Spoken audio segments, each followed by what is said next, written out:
Sana ovadaş maksada yettim. Bugün burada hayala ettim. Yapışman edyemi dillerim senin. Dinleme beni anladın. Arzulara büyük bağladım. İndim olsan gül ya, beni anladım. Yapmışman diğer mi hakların senin.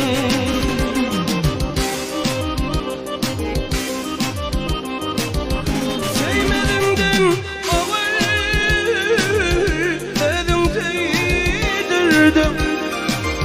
Kıymelimden ovadaş ödüm kıydırdım. Başımı kaldırıp başka didirdim. Çönleyin canırmı yüreğim senin. Sen namar, sen namar, namar beni yolladın.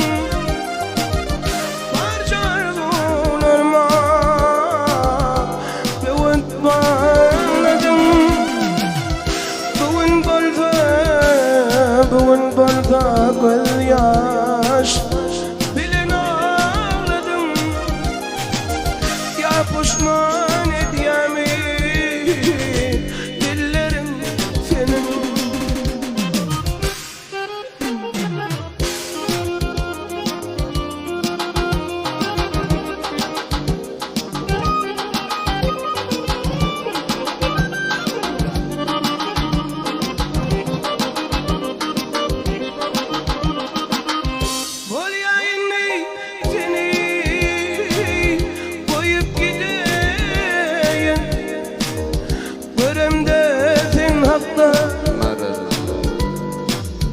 Fikir edeyim. Leylimin tilkamda fikir edeyim.